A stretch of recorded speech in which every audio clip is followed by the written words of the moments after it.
sexto ano, tudo bem? Hoje nós vamos dar uma revisadinha nesse capítulo 5 e corrigir alguns deveres, tá? Então, peguem a apostila de vocês no capítulo 5 do COC 2, onde nós já abordamos esse conteúdo aqui, ó, que fala sobre a vida e os ambientes terrestres. Nós separamos, né, nós mostramos a diferença, o que significa a palavrinha biosfera, que a biosfera está compreendida, dentro dela existem todos os ecossistemas do planeta Terra, e esses ecossistemas são um conjunto de comunidades, e essa comunidade tem um conjunto de população, a população tem um conjunto de organismos, os organismos têm um conjunto de sistemas, os sistemas é um conjunto de órgãos, os órgãos são os conjuntos de tecidos, os tecidos são um conjunto de células, que por sua vez é um conjunto de organelas, essas organelas são um conjunto de moléculas, e as moléculas são formadas por átomos, tá? Então, essas relações aqui são relações que elas estão diretamente ligadas. Existem ainda tipos de ecossistemas que são ecossistemas terrestres, que são acima da água, né? Então, e ecossistemas que estão abaixo da água, os ecossistemas aquáticos. A ecologia, ela estuda a relação entre os seres vivos e o meio ambiente, e nós temos alguns tipos de biomas. Existem os biomas que são biomas do planeta Terra, que a gente vai diferenciar entre a tundra, a taiga, as florestas temperadas, as florestas tropicais, a savana, o deserto e o campo. E existem também os biomas brasileiros. Os biomas brasileiros são divididos aqui. Essa região é o Amazonas, essa região aqui é a Caatinga, aqui é o Cerrado, aqui você tem o Pantanal, aqui é a Mata Atlântica, e aqui nessa região do Brasil nós temos o Pampa, né? Então isso aqui é o que fala sobre esse capítulo. Então vamos dar uma olhadinha ali nos deveres. Abro na página 184 do capítulo 5 do COC 2. Primeiro exercício, ele fala sobre o desastre ambiental que aconteceu em Mariana, em Minas Gerais. E ocorreu também nesse processo a transmissão da febre amarela. Ou seja, ainda em função desse acidente que aconteceu, que foi muito grave, ainda teve outras doenças que estavam ligadas. Então esse texto está falando sobre isso, sobre essa propagação da febre amarela. O desastre de Mariana afetou o ecossistema aquático e terrestre de diversas formas. Cite 2 exemplos de impacto a elementos não vivos no ecossistema. Bom, quando eu estou falando sobre elementos não vivos, eu estou falando, por exemplo, sobre a água, estou falando sobre a terra. Qual foi o impacto ambiental que aconteceu na água? A água foi contaminada, então a composição da água do rio, né, foi drasticamente modificado, bem como as alterações dentro da sua luminosidade. Então, como esse material que estava lá preso numa barragem era um material altamente químico, era lama, né, suja, cheia de substâncias químicas que são nocivas aos seres vivos, ela veio junto e caiu sobre os rios. E esse rio ficou turvo, escuro, né, e contaminado, né? Então isso aí foi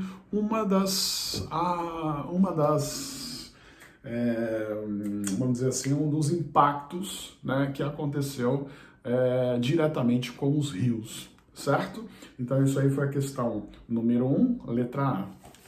Agora, virando a página, na questão B, quais são as relações entre os ecossistemas terrestre e aquático apresentados no estudo do caso?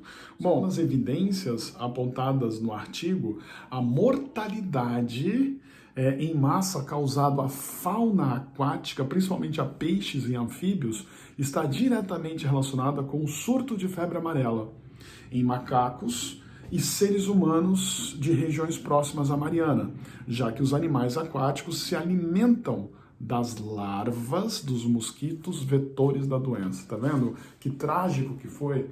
Além de ter acontecido esse desastre ambiental, ainda aconteceu um desastre ecológico da relação entre os animais. Acabou-se uma quantidade de peixes e répteis e aumentou a quantidade de insetos, né? Que grande parte desses insetos eram causadores, vetores da febre amarela. E aconteceu uma transmissão em massa e aumentou o surto, né, de febre amarela naquela região. Número 2.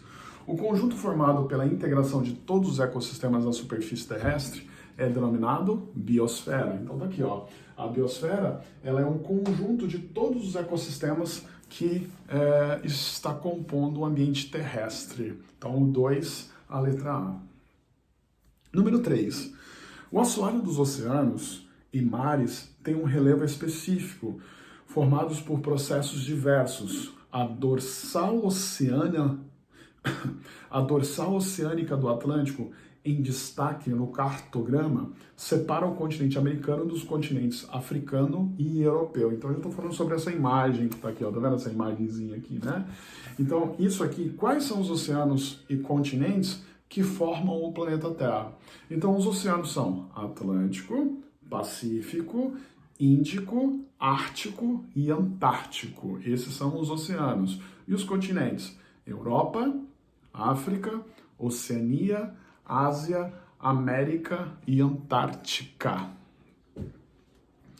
Letra B. Como a teoria da deriva continental explica o surgimento do oceano em destaque no cartograma? Bom, segundo a teoria da deriva continental, no passado havia o que a gente chama de uma única terra, né, que seria a Pangeia. E a Terra, ela foi se separando. Então essa estrutura da Pangeia, lembra que eu falei nas aulas? Que você tinha uma estrutura assim, né? Que era a Pangeia. Essa Pangeia se separou em 2 grandes continentes, a Laurásia e a Gondwana. O afastamento da América do Sul e da África levou ao surgimento do Oceano Atlântico. Então, o que aconteceu foi assim, ó. Então, como surgiram esses 2 continentes, agora esse continente que está aqui, ó, ele começou a abrir em novos outros continentes. Então, surgiram vários outros continentes. Por exemplo, a África do Sul e a América do Sul. São 2 continentes, eles estavam juntinhos. E aí separou. E nesses meios entre os continentes entrou água, né? E aí formou-se então os oceanos, tá? Então o Oceano Atlântico, por exemplo, surgiu a partir do momento que houve essa separação dos continentes. Então na letra B é isso que você vai colocar. Tem que colocar isso aí, ó. Segundo a teoria da deriva continental, no passado havia uma massa única da Terra que se separou, formando os continentes e os oceanos como conhecemos. O afastamento da América do Sul e da África levou ao surgimento do Oceano Atlântico. Virando a página, 186, exercício número 4. Essa fotinha aqui, tá vendo? Então, ó, a figura retrata uma prática que acontece em muitas regiões do Brasil, o lançamento de agrotóxicos, como pesticidas e herbicidas, nas culturas agrícolas por meio de aviões que sobrevoam as lavouras. Sabendo que os ecossistemas terrestre e aquático estão interligados, converse com os colegas e o professor e responda as questões. Então vamos dar uma olhadinha aqui, ó. Como essa prática agrícola pode comprometer o sistema aquático? Então, olha só o que está acontecendo. Tem um aviãozinho que está lançando agrotóxicos sobre uma determinada região. A função do agrotóxico é controlar pragas. Essa é a função de um agrotóxico. Então, você tem lá uma plantação de milho, uma plantação de feijão. Há muitas pragas que acabam degradando essas plantações. Então, é necessário fazer o controle, né? O controle para muitos desses produtores, jogar agrotóxicos. Quando chove, né, quando vai chovendo, esses agrotóxicos vão ficar na terra, né, da onde foi colocado. E aí choveu, esse agrotóxico vai com a água. E aí pode chegar, então, por exemplo, a rios, pode chegar a mares, e provocando um desastre ambiental, que aí é acabar com outros tipos de animais que não era para acabar. Então, por exemplo, se cai isso aqui próximo a um rio, pode acabar com a população de peixes. Né? Então, você está vendo que acabou fazendo uma vamos dizer assim, que afetou, né, a população dos gafanhotos e também afetou a população dos peixes. Não era para afetar a população dos peixes. E acaba acabando com esse desequilíbrio ecológico, certo? Então, como essa prática agrícola pode comprometer o ecossistema aquático? As chuvas caem sobre a terra e levam os agrotóxicos até os corpos de água, superfícies e mananciais subterrâneos. Esses produtos podem causar danos à fauna e à flora do ecossistema aquático. Então, isso é a resposta da letra A do exercício número 2 da página 186. Certo? Isso é muito grave, tá? Então, por isso, professor, mas como que a gente pode fazer para controlar essa praga, né, sem jogar agrotóxico? Existem várias formas naturais. Você pode colocar um predador dessas pragas. Então, por exemplo, num gafanhoto, você pode colocar, por exemplo, uma ave, né? Você pode criar aves, determinadas aves que se alimentam desses gafanhotos nessas regiões. E aí você faz um controle de pragas sem jogar agrotóxicos. Isso é muito legal, dá para fazer também. De que maneira a população consumidora dos peixes, desses rios, próximo à lavoura pode ser afetada? Então é isso que eu estava dizendo, ó. A população consumidora de peixe vai ser afetada, porque como vai morrendo os peixes, vai ficando com menos peixes, então afeta a população que se alimentava desses peixes. Então a população consumidora de peixes contaminados pode ser afetada ao ingerir, também tem isso. Porque caso esses peixes não morram, esses peixes, eles ingeriram esses agrotóxicos. E esses agrotóxicos vão ficar no peixe. Fica no peixe, não sai. E aí a pessoa se alimenta do peixe com agrotóxico. Então a população consumidora de peixes contaminados pode ser afetada ao ingerir com carne desses animais as substâncias que se acumularam no corpo deles. Ou simplesmente não ter o peixe para consumir porque o peixe morreu. Né? Então existem essas duas possibilidades. Vira na página 5, 187. Eu tenho esse mapa aqui, ó, que está representado. E esse mapa ali está falando assim, ó. Assinale a alternativa que indica o bioma apresentado. É o seguinte, ele fala assim, ó, existe um bioma terrestre que, localizado em clima temperado, né, tem as estações de ano bem definidas. No verão as folhas das árvores ficam verdes, no outono secas, amarelas e avermelhadas, no inverno todas caem. Na primavera surgem outras folhas e flores. Assinale a alternativa que indica o bioma apresentado. Então, esse bioma apresentado é a nossa floresta temperada, né? É um bioma terrestre, floresta temperada. Número 6. O planeta Terra abrange diversos tipos de ambiente, onde crescem e vivem espécies de seres vivos, muito diferentes. Uma ema que vive no Cerrado brasileiro não sobreviveria no ambiente gelado, da tundra. Do mesmo modo, um pinguim não sobreviveria muito tempo em uma floresta tropical do Equador. Lembrando-se das nossas aulas, indique quais são os fatores que determinam a existência de variados biomas no planeta Terra. Então, os diferentes climas está ligado com a disponibilidade maior ou menor de luz e água.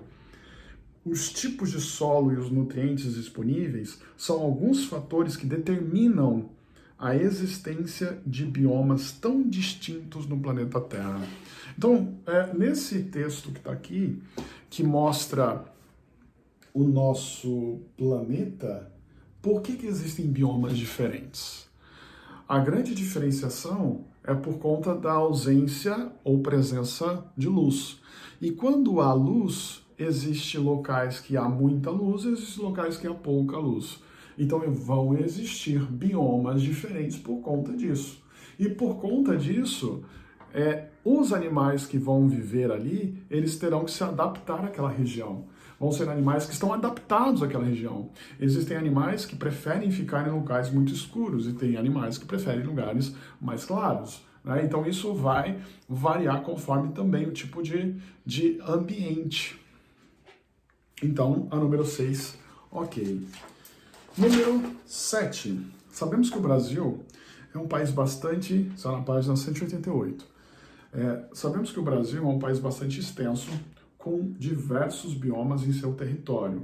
Assinale a alternativa que apresenta uma afirmação correta em relação aos ecossistemas brasileiros. Então, aqui tem algumas informativas que falam sobre os ecossistemas brasileiros. Eu quero saber quais dessas está correta. Vamos analisar a letra A. A caatinga caracterizada por árvores grandes, exuberantes, localizadas nas regiões litorâneas do país. Não, a Caatinga está aqui, ó. Essa aqui é a região da Caatinga. A Caatinga não tem árvores exuberantes. Ela está relacionada com a seca, com a falta de água. Então as plantas que vão estar lá, elas não vão ser verdes, não vão ser bonitas. Elas vão ter uma estrutura mais seca por conta da ausência de água. Letra B. A principal forma de vegetação do cerrado são os cactos. O cerrado não tem cactos, tá? Ó, o cerrado está nessa região que está aqui, ela não tem cactos. É uma região mais úmida, mas não tão úmida. Ela tem uma quantidade maior do que a Caatinga, mas não é tão úmida como, por exemplo, a floresta amazônica. Então, as árvores que vão estar lá não vai ser cactos. Tá? Não vai ser cactos. Você vai encontrar árvores que conseguem ficar um pouco mais tempo sem a água, mas possivelmente elas vão ser mais bonitas, vão ser mais verdes, tá? Então tá errada também. Letra C, o Pantanal é um ambiente simples, com pouca diversidade de formas de vida. Ao contrário, com muita diversidade de forma de vida. E não é um ambiente simples, é um ambiente complexo, onde tem muita coisa, muito animal, muita planta, muita coisa diferente da outra, tá? Letra D, a floresta amazônica é uma das principais florestas tropicais do planeta, abrigando milhares de espécies vegetais e animais. Então a resposta é a letra D, tá? 7, letra D. A letra E é só para tirar a dúvida. A Mata Atlântica é um ambiente alagado, localizado na região central do país. Não é a Mata Atlântica não está na região central. Quem está na região central do Brasil é o Cerrado, ó. Aqui é o Cerrado. A Mata Atlântica está nessa região que está aqui, ó. Ó, é a região que inicia no sudoeste do Brasil. Então, resposta da 7 é a letra D. 8. O Brasil é considerado um país de dimensões continentais, ocupando a maior parte da América do Sul e a posição de 5ª maior nação do mundo. Esse fato traz consequência para a distribuição da sua fauna e sua flora. Pensando nisso, responda aos itens. Quais são os principais biomas brasileiros? Biomas brasileiros são Amazonas, Cerrado, Caatinga, Mata Atlântica, Pampa e o Pantanal. Letra B. Destaque o maior bioma em área e descreva suas principais características. O maior bioma brasileiro é o amazônico, tá? É uma das maiores florestas tropicais do mundo, com árvores que ultrapassam 50 metros de altura e tem uma grande quantidade de fauna e flora, né? Você vai encontrar várias espécies de animais e vegetais nessa região que está aqui, tanto que a gente nem conhece ainda. Faça uma pesquisa onde você mora e aponte o bioma original dessa região. Então, a gente mora aqui nessa região, né, que é a região da Mata Atlântica. É a região que a gente, né, de Santa Catarina, é a região que compreende a Mata Atlântica. A gente sabe que a Mata Atlântica está bastante devastada por conta da alta população que existe nessa região, né? Então foi devastada por conta da evolução, né, das cidades, certo? Pessoal, então a gente corrigiu aqui os exercícios, os deveres que são do capítulo 5. Vocês irão fazer agora o para conferir da página 189, esse que está aqui, tá? Página 189 vocês vão fazer. E vocês vão me mandar, tá? Façam e me mandam esse para conferir. Bom, então tá corrigido o capítulo 5, tá? Então eu fico à disposição ainda de vocês. Uma boa semana, um bom final de semana e a gente se vê. Um abraço.